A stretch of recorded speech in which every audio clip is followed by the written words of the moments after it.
Good morning, students. In today's lecture, we are going to start with the sum, next term, that is the seventh sum, that is on page 25.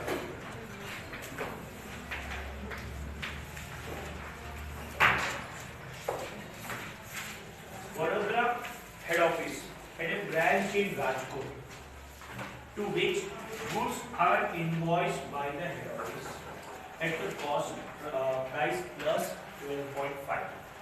કાલના લેક્ચરમાં આપણે જે સમજાવ્યું હતું એમાં 25% અહીંયા શું છે 12.5 જે પણ કોસ્ટ પ્રાઇસ છે પ્લસ એમાં 12.5 કરો તો ઓવરઓલ ઈ સેલિંગ પ્રાઇસ કે ઇન્વોઇસ પ્રાઇસ એ લોકોએ ફાઇનલાઇઝ કરી છે.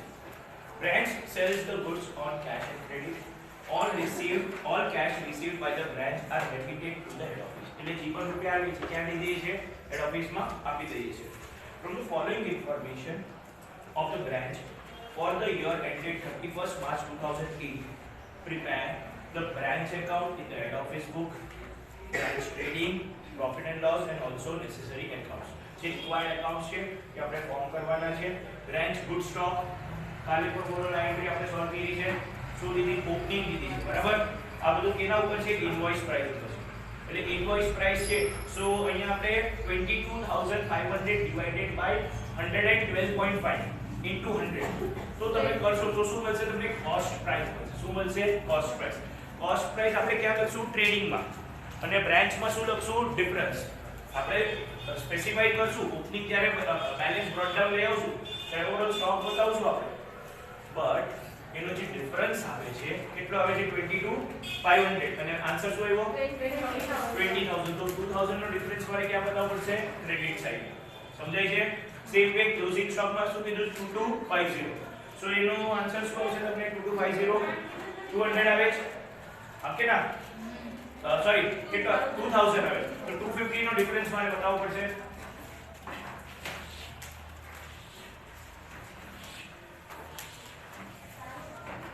ત્રણ તો બનાવવાના છે. રિક્વાયર્ડ એકાઉન્ટ બીજા ખબર નથી. બ્રાન્ચ એકાઉન્ટ, ટ્રેડિંગ અને પીએલ. હવે જે ઇન્ફોર્મેશન આવશે એ પ્રમાણે ડિટેલ્સ પણ બનાવવો જ પડશે. પછી પેટી કેશ નું જોઈ લેશું. તો અહીંયા આપણે સૌથી first is branch account, next is trading,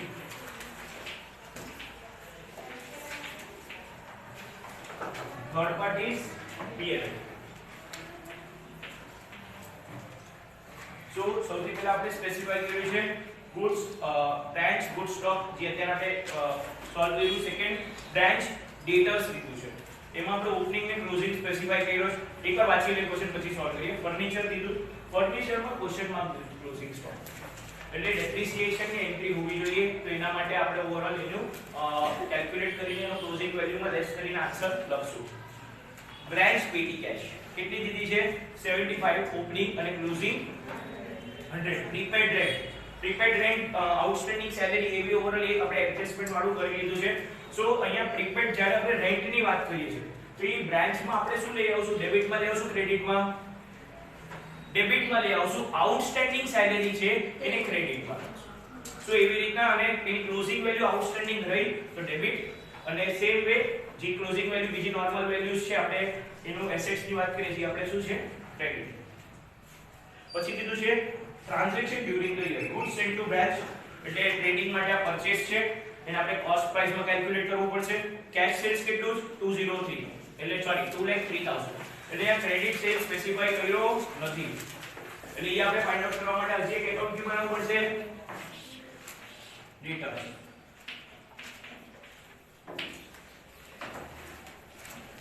goods return by branch એટલે અહીંયા આપણે પરચેસ રિટર્ન થયું તો એની ઓવરઓલ વેલ્યુ દીધી 225. સો 225 જે આપણે બ્રાન્ચને રિટર્ન દઈએ છે એક તો બ્રાન્ચ એકાઉન્ટમાં પણ એન્ટ્રી જશે અને બીજી ક્યાં જશે? એનો ડિફરન્સની એન્ટ્રી દેવાની. અને હજી એક વસ્તુ એ મારે ક્યાં શોકેસ કરવી પડશે? ડેટર્સ જે રિટર્ન સોરી ક્યાંથી આવ્યું છે? આ ગુડ્સ રિટર્ન બાય બ્રાન્ચ. તો ઓવરઓલ મારી બ્રાન્ચ એકાઉન્ટમાં પણ એ મારે સ્પેસિફાઈ કરવું પડશે. Goods return by debtors to branch આને ઓવરઓલ આપણે ક્યાં બતાવશું? જે ગુડ્સ રિટર્ન થાય છે તો એ મારે ઓવરઓલ સેલ્સ રિટર્ન છે તો ઈ બ્રાન્ચમાં આવશે નહીં, ઈ મારે ડેટર્સ એકાઉન્ટમાં આવશે. બેડ ડેટ્સ રિટર્ન આ એક નવી એડજસ્ટમેન્ટ આવી. અત્યાર સુધી બેડ ડેટ્સ હતો સપોઝ જો બેડ ડેટ્સ થઈ ગઈ અચાનકથી મને રૂપિયા પાછા તો બ્રાન્ચ માટે શું થઈ ઇન્કમ રૂપિયા આવ્યા બ્રાન્ચ ને 1000 રૂપિયા દીધા તો ઓવર હેડ ઓફિસ ની મોકલશે કેમ કે બધા કેશ જે છે એ ક્યાં મોકલવાના છે આપણે હેડ ઓફિસ બરાબર સો 1000 રૂપિયા આપણે ક્યાં એન્ટ્રી દેશું ક્રેડિટ માં દેશું બ્રાન્ચ એકાઉન્ટ ક્યાં દેશું એને ક્રેડિટ માં અને હજી એક P&L માં ક્રેડિટ સાઈડ P&L માં ક્યાં દેશું આપણે ક્રેડિટ સાઈડ કા પછી બેંક ડેટ્સ હોય ને એમાંથી ઓવર તમે લેસ કરો તો પણ ચાલે P&L ના ડેબિટ સાઈડ માં પણ યુઝ્યુઅલી આપણે P&L ના ક્રેડિટ સાઈડ માં બેડ ડેટ્સ રિકવર્ડ ની એન્ટ્રી આપણે દઈએ છીએ પછી નેક્સ્ટ કીધું બેડ ડેટ્સ એ તો નોર્મલ જસ્ટ એન્ટ્રી આપણે બધાને ખબર છે ડિસ્કાઉન્ટ અલાઉડ ટુ ડેટર્સ ડિસ્કાઉન્ટ પણ દઈએ છે ઈ પણ એન્ટ્રી ખબર છે સેલેરીઝ ભરી છે rent taxes advertisement petty cash પછી પ્રોવાઇડ ડેપ્રિસિએશન ફોર ફર્નિચર ફર્નિચરની વેલ્યુ કેટલી કીધી છે 2500 250 રૂપીસ 10% ફ્યુઅલ ટેક્સ એટલે આન્સર શું આવશે 2250 એનો મારે ક્લોઝિંગ વેલ્યુ લખવાની છે કરી શકીએ સોલ્વ આ સમ આપણે સો ફર્સ્ટ સૌથી પહેલા શું છે તો balance note down cost is stock સ્ટોકમાં એમાઉન્ટ શું દીધી છે 22 ડિફરન્સ શું એવો 2500 हमारे बैलेंस क्या नोट डाउन करना पड़े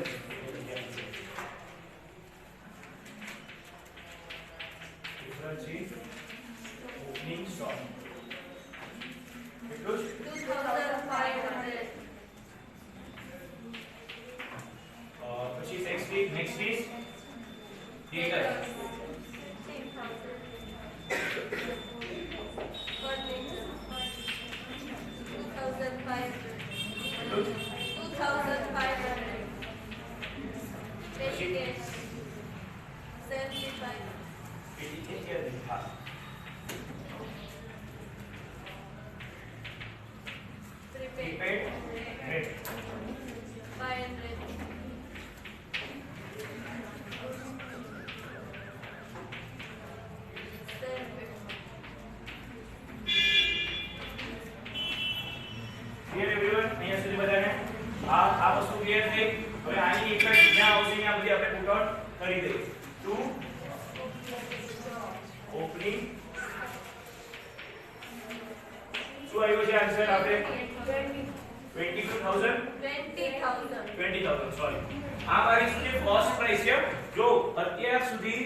અત્યાર સુધી બ્રાન્ચ આપણે કેવી રીતના ગુડ્સ મોકલતા હતા કોસ્ટ એટલે આપણે difference of amount find out ના કરતા બટ હવે કાલના જે સમ આપણે સ્ટાર્ટ કર્યો તો બ્રાન્ચ આપણે ઇનવોઇસ પ્રાઇસ ઉપર મોકલે છે સો બધી વસ્તુ હું ઇનવોઇસ પ્રાઇસ સ્પેસિફાઈ કરીશ તો મને એક્ચ્યુઅલ પ્રોફિટ લોસ કેમ ખબર પડશે મારે તો ફાઇન્ડ આઉટ કરવો છે ટેલી કરવો છે કે P&L નો અને બ્રાન્ચ નો સિમિલર પ્રોફિટ એન્ડ લોસ આવે છે તો ઓવરઓલ જી કોડ વસ્તુ મને બ્રાન્ચમાં આવે છે મારો સ્ટોક ઈ ઓવરઓલ મારે કેમાં દેવો પડશે કોસ્ટમાં દેવો પડશે ત્યારે મને એક્ચ્યુઅલ મારો પ્રોફિટ ખબર પડશે સમજાય છે જેમ કહું છું તો ઈ જ વસ્તુ આપણે અહીંયા ડિફરન્સ એમાઉન્ટ ની એન્ટ્રી દીધી સેકન્ડ પાર્ટ જ્યારે આપણે P&L માં સોરી હવે આપણે ઓપનિંગ સ્ટોક એ સ્પેસિફાઈ કરી લીધો પછી સેકન્ડ આપણું શું આવે છે ડેટર્સ એટલે મારે ડેટર્સ પર એન્ટ્રી દેવી પડશે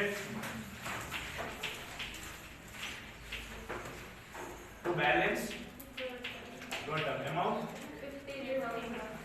15000 પછી નેક્સ્ટ શું કીધું છે ફર્નિચર એનું ઓવરઓલ એકાઉન્ટ નથી બનાવતા ડાયરેક્ટ ક્લોઝિંગ નું એનું ફાઇન્ડ આઉટ કરી લેશું ડેપ્રિસિએશન સાથે પછી પેટી કેશ માં આપણે પેટી કેશ એક્સપેન્સ પ્રોવાઇડ કર્યો નથી અને પેટી કેશ મોકલ્યો છે એ કીધું છે પેટી કેશ દીધું છે cash send to branch for expenses પણ કેટલા એક્સપેન્સ છે કઈ સ્પેસિફાઈ કર્યું નથી એટલે આપણે પ્રોપરલી એક પેટી કેશ ની બનાવવું પડશે પેટી કેશ માં ઓવરઓલ ટુ બેલેન્સ amount 75 પછી આ પેટી કેશ થઈ ગયું પછી ઓવરઓલ નેક્સ્ટ આપણે સ્પેસિફાઈ કર્યું છે શું પ્રીપેડ રેટ ને સ્ટાર માર્ક કરી નાખો જ્યારે આપણે P&L માં સેલેરી આઇટમ ને લેશું ત્યારે આપણે એની એડજસ્ટમેન્ટ સોરી પ્રીપેડ જ્યારે રેન્ટ લેશું ત્યારે એને સોલ્વ કરશું અને સેલેરી આઉટસ્ટેન્ડિંગ છે એને પણ સ્ટાર માર્ક કરી નાખો એટલે ત્યારે એની ઓપનિંગ ને ક્લોઝિંગ બેલેન્સ આપણે P&L માં લઈ લેશું એટલે આપણે ભૂલી ના જઈએ એટલે સ્ટાર માર્ક કર્યું હવે નેક્સ્ટ પાર્ટ આની ક્લોઝિંગ વેલ્યુઝ બધી દઈ દઈએ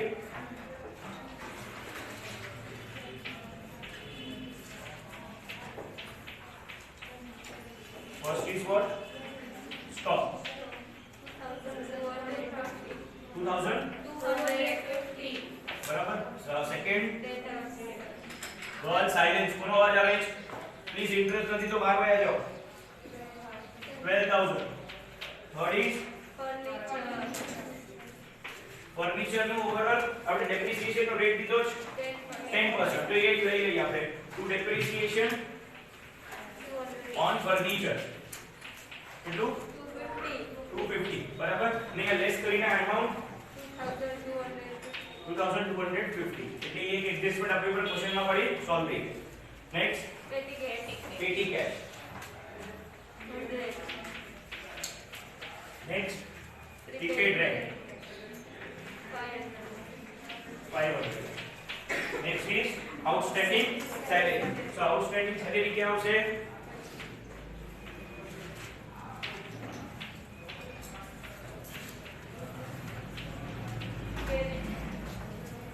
કેટલી છે?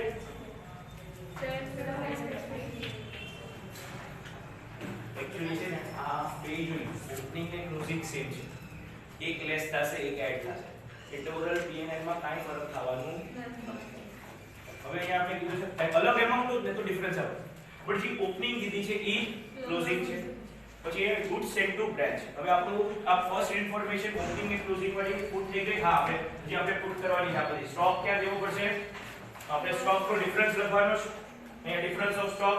સો અહીંયા good difference in closing stock કેટલો આવે? 250 બરાબર.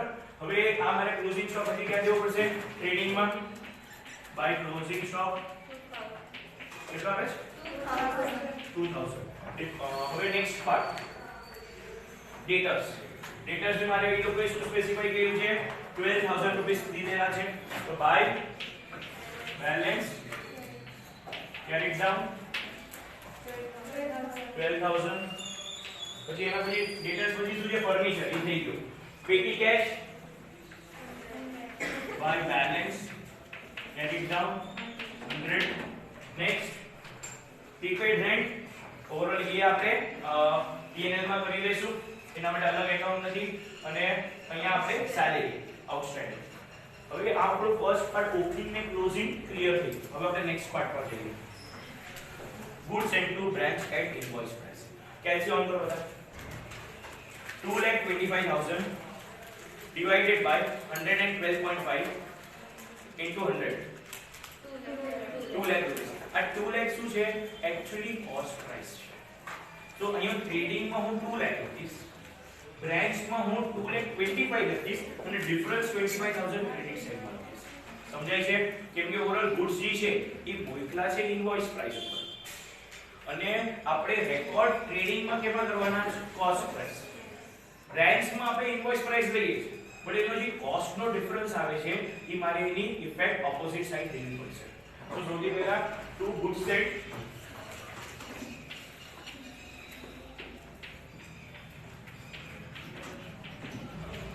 $2,25,000, right? By difference stock 25,000. Yes or no? Yes. હવે next is two goods received from HO. 2 lakh બરાબર? ક્લિયર? નેક્સ્ટ પોઈન્ટ અહીંયા આપણે સ્પેસિફાઈ કર્યો છે કે કેશ સેલ્સ. હવે આ કેશ સેલ્સ તો એની એન્ટ્રી શું આવશે? ક્યાં આવશે? કેમાં આવશે? બ્રાન્ચમાં. બીજે ક્યાં આવશે? ના. તો હવે અહીંયા આપણે શું લખશું? By cash 2,03,000. Cash received from dealers. તો મને ડેટર્સ જે છે એ રૂપિયા આપે છે એના માટે મારે શું કહેવાનું? કેશ એકાઉન્ટ મારું ક્યાં થશે? ઓવરઓલ ક્રેડિટ સાઈડમાં મારે સ્પેસિફાઈ કરવું પડશે બાય કેશ.